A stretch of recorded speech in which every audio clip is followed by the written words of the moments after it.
खूब प्रसन्न रहिए, मस्त रहिए, खूब स्वस्थ रहिए। कैसे हो? ठीक है गुरुजी। जो मैं अभी जो बोलना चाह रहा हूँ वो भी नहीं हो रहा है, क्योंकि बहुत था बोलने के लिए। बहुत था। बहुत हम था। दिखाते हैं, ये बहुत कुछ था, ये सब नष्ट हो गया। हम बताते हैं क्या बोलना था। डिप्रेशन, बाइपोलर डिसऑर्डर, हत्या आत्महत्या के विचार आना, गॉल ब्लैडर निष्क्रिय हो गया था, एसिडिटी होना, कॉन्स्टिपेशन, कूल्हे में सड़न, आंखों में धुंधलापन, एक्सीडेंटल स्मृतियाँ थी, किडनी जो है श्रिंक हो रही थी, यूरेटर में सूजन, कामुक विचार आना, श्वास फूलना, बुद्धि बंधी हुई रहती थी, सर्वाइकल में ट्यूमर्स बन गए थे, सुनकर समझ नहीं पाते थे, अकेलापन महसूस होना, हार्ट अटैक, लीवर सिरोसिस, रक्त में क्लोटिंग, पेट में दर्द होना, एक्जिमा, कमजोरी महसूस बन रहा, कैंसर बन रहा था पैनक्रियाटिक हेड में, रक्त में और गुदा द्वार में। सही है, लग रहा था ऐसा ही होने वाला है। और बेटा, अगर आप दरबार नहीं आते तो आपका एक पैर कटता। दिखाएं कैसे? ऐसे एक पैर आपका कटता। देखो क्या हालत है। जी, सुबह जब मैं संकल्प किया उसके बाद में वो दर्द भी हो गया। अब सब नष्ट हो गया ये, सारा स्मृतियाँ सब नष्ट गया। नहीं तो इधर पूरा फीमर से, यहाँ से हेड से, ये जो आपका हिप बॉल है इधर से, वहाँ से लेकर के पूरा ये सब इधर आपके धीरे धीरे इसमें हिप जॉइंट में भी आने लग गया था जी। सारा खिंचाव, ये सब दोनों तरफ, एक पैर में ज़्यादा एक में कम। नर्व सूख रही थी, चलने में थकान आ जाता था जी, ऐसा सब था। पैरों में इन्फेक्शन फैल रहा था, घुटने गल रहे थे, पस पड़ रहा था अंदर, पैर सुन्न हो जाते थे, बैठ के उठने में समस्या होती थी, ताकत लगाते थे क्योंकि मोटर नर्व डैमेज हो रही थी, रीढ़ की हड्डी भी गल रही थी आपकी, कूल्हे गल रहे थे। अभी ये सब फिनिश है, अभी सब अच्छा। ब्रेन में ये ऐसा लगता था, एक आंख में बहुत कष्ट आता था जी, ऐसा लगता था आँख फूट जाएगी, ऐसा था। ये हिस्सा पूरा फटा हुआ था सूक्ष्म में, इसके कारण ऐसा होता था। एक आँख बिल्कुल जैसा लगता था फूट जाएगी, नहीं बचेगी। हाँ जी गुरुजी, मैं कल तक मैं चश्मा भी पहन रहा था, अभी चश्मा मैं पूरा देख रहा हूँ अभी। अब साफ साफ देख पा रहे हो? साफ साफ देख रहा हूँ, लेकिन थोड़ा दूर का उतना धुंधलीपन है अभी। वो इसलिए दिखाएं, ये आपके आँखों का चित्र था, आगे कर दो, ऐसा था जी। नर्व सूखी हुई थी।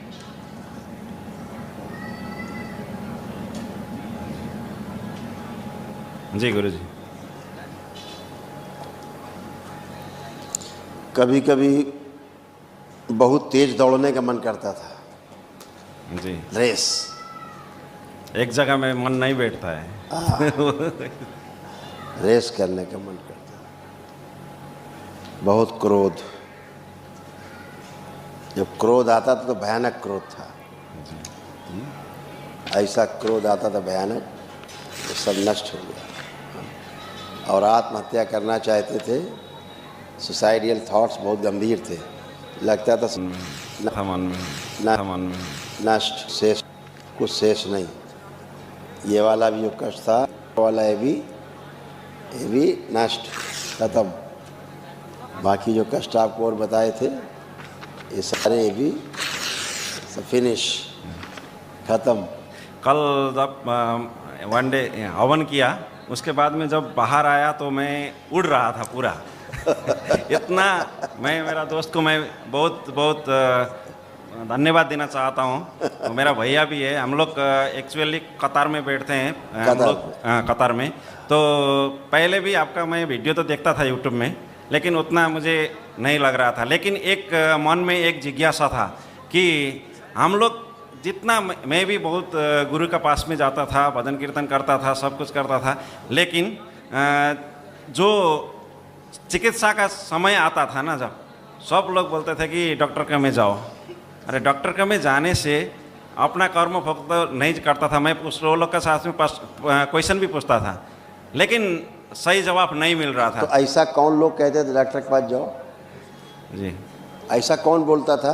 नहीं, गुरु लोग। गुरु लोग बोलते थे हाँ, डॉक्टर के पास जाओ। खुद भी परेशान है ना वो लोग तो। अच्छा। गुरु खुद भी परेशान है। तो जब मैं गुरु के पास में आगे जाता था, एक बार मैं ये सुखासन में अच्छा से मैं बैठने भी नहीं सकता था। मैं मेरा गुरु के पास में जाके मैं बोला था कि मैं बैठने के लिए बहुत मुसीबत है। तो अभी कल से मैं आराम से मैं बैठ रहा हूँ। अब आज तो सुबह से बहुत आट रहा हूँ। अब तो बच्चों की तरह बन गया। उठो बैठो, बैठिए उठिए, खड़ा करिए, बैठिए, एकदम बच्चों की तरह हो गए, खड़े होइए, ऐसे करिए तो 3 बार, ऐसा बन गए बच्चों की तरह। जी है बन गया।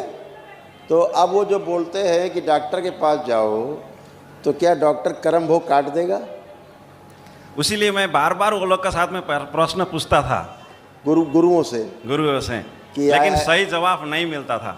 लेकिन आपको YouTube में वीडियो देखने से, और दुर्गा थापा भैया है इधर ही, उसका बहुत बहुत मैं मुबारकबाद करना चाहता हूँ, धन्यवाद देना चाहता हूँ कि आज इस दरबार में मुझे उसी ने लेके आया है। और गुरु माँ के और बाबा का जो मैं संकल्प करता था पहले कतार में बैठ के भी, वीडियो देख के आप जब लाइव में करते थे उस समय में, उसी समय से मेरा जो दिमाग में चेंज पूरा आया था, मेरा विचार में चेंज आया था। तो मैं घर में पूरा आदमी के साथ में, परिवार का साथ में मैं बात किया, मैं जा रहा हूँ। मेरा माँ, मेरा फादर और बीबी बच्चों के लिए वो लोग सुनना नहीं चाह रहा था। जब ये हो रहा था तो मैं एक बार संकल्प किया, मंगलवार का संकल्प किया।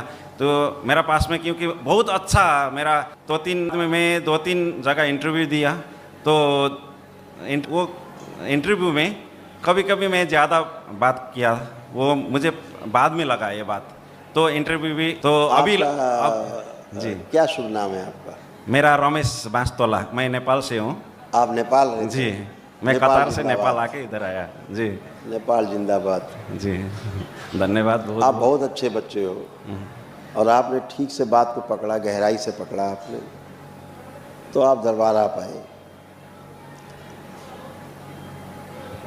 सिर्फ गुरु कहला लेने से, या सफ़ेद वस्त्र या पीत वस्त्र या गेरुए वस्त्र पहन लेने से, सर मुड़ा के बैठने से, या बाल दाढ़ी बढ़ा लेने से कोई संत नहीं बन जाता, और कोई गुरु नहीं बन जाता। ठीक, गुरु बनता है आदमी अपने अनुभव से। अनुभव होता है तो वैसा आचरण होता है, फिर वो दिखता है जी। और जिसको अनुभव होता है वो दूसरों में अनुभव करा सकता है। जिसको अनुभव नहीं हुआ है, केवल सूचना है, किताब से पढ़ लिया, फिर किताब से पढ़ करके वही बोल रहे हैं, ये काम तो टीचर करता है स्कूल में, कॉलेज में। जी तो टीचर में और उसमें क्या फ़र्क है? तो ये आचार्य हैं, गुरु नहीं हैं।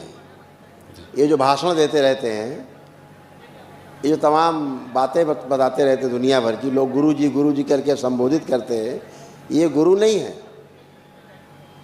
ये आचार्य है। यानी जो पढ़ा हुआ है पीछे परंपरा में, वो आगे लोगों को बता रहे हैं। परंपरा में जो मिला है पढ़ने को, ऐसा करना है, ऐसा नहीं करना है, सबको बता रहे हैं। तो लिखा हुआ है शास्त्रों में, वर्णित है, तो वो बता रहे हैं लोगों को, सूचना को आगे बढ़ा रहे हैं जी। अनुभव नहीं दे रहे हैं। क्यों? खुद को अनुभव नहीं हुआ है। इसीलिए मैं बताता हूँ कि गुरुओं से आप क्या पूछते थे। आप गुरुओं से पूछते थे कि मैं तो कामुक नहीं हूँ, मैं कामुक नहीं होना चाहता, फिर भी मेरे को कामुक स्पंदन होते हैं, मेरा वीर नाश होता है जी। कामुक विचार आते हैं। ये क्यों आते हैं मेरे को? इसको मेरे को रोको, कुछ उपाय करो। तो क्या बोलते थे? डॉक्टर के पास जाओ। ये सही है। और गुरु लोग बात को पलट देते थे, जी है घुमा देते थे, यही करते थे। जी। तो समाधान कैसे होगा? ऐसा समाधान तब होता है सही, जब आप सही की पूजा अर्चना करते हैं। जब तक पूर्ण गुरु नहीं मिलता बाबा जैसा पूर्ण गुरु नहीं होगा जहाँ पर, और बाबा जैसा पूर्ण गुरु नहीं होगा तो शिव और शक्ति एक साथ नहीं होगा, और जब शिव शक्ति एक साथ नहीं होता तो भोग नहीं कटते, कर्म भोग नहीं कटते। जी और ये बेसिकली प्रॉब्लम कर्म भोग की है। तो कर्म भोग आपका पूर्ण गुरु काट देता है। ये अधिकार पूर्ण गुरु को है। ये अधिकार भगवान को भी नहीं कि किसी के कर्म भोग काट दे। जी, कलयुग में नहीं है। नहीं है, नहीं, किसी युग में नहीं है। ये अधिकार सिर्फ पूर्ण गुरु को है। भगवान भी जब अवतार लेते हैं तो अपने कर्म भोग के कारण ही अवतार लेना पड़ता है, उनको लेना पड़ता है। तमाम बार देखा है आपने, तमाम लोग अवतार लेते हैं, कर्म भोग कटते हैं अपने काटने के लिए। कभी श्राप मिल गए, कभी होता मंगलकारी है वो उनका जन्म, लेकिन भोग तो काटने पड़ते हैं जी। लेकिन भोग काटने का केवल अधिकार पूर्ण गुरु के पास है, जो ऐसे चुटकी में आपके कर्म भोग काट देता है। जो प्रमाण है यहाँ पर, जैसे आप तमाम गंदगी से ठीक होकर के खड़े हो, कोई गंदगी नहीं, कोई कष्ट नहीं, कोई रोग नहीं, शारीरिक, मानसिक, आध्यात्मिक कोई कष्ट आपको बाकी नहीं। क्योंकि जिन कर्म भोग के कारण आपको ये रोग बन रहे थे, कष्ट थे, वो सारे कर्म भोग कट गए, नष्ट हो गए। इसलिए आपको कोई कष्ट नहीं। गुरुजी, मैं पहले 8 साल हो गया, 8 साल से मैं एक संकल्प लिया है कि नेपाल को सनातन धर्म सापेक्ष राष्ट्र बनाना है और सनातन चिकित्सा को भी आगे बढ़ाना है, क्योंकि सबसे प्राचीन चिकित्सा है सनातन चिकित्सा।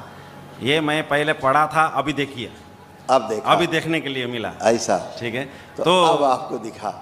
तो दरबार ने भी निर्णय किया है कि नेपाल में नेपाल वासियों के लिए वहाँ दरबार बनेगा। हाँ, वहाँ से बहुत आमंत्रण है। बहुत नेपाल के जो निवासी हैं, दरबार के शिष्य हैं, बाबा के भक्त हैं, वो भी चाहते हैं कि उधर ही बने दरबार, पशुपतिनाथ में जी बनाने का बात हो रहा है, मीटिंग हो रहा है, मीटिंग हो रहा है, चल रहा है ना। मेरा भी बात हुआ था। हाँ, तो सभी जो अच्छे अच्छे लोग हैं, जो अच्छा चाहते हैं, शुभ चाहते हैं, कल्याण चाहते हैं अपना और अपने देश का भी, तो वो चाहते हैं। तो हमारा पूरा दरबार का पूरा सहयोग है। दरबार तो साथ है ही, सब कर पाएंगे, वहाँ के लोग जिम्मेदारी संभालेंगे और दरबार बन जाएगा।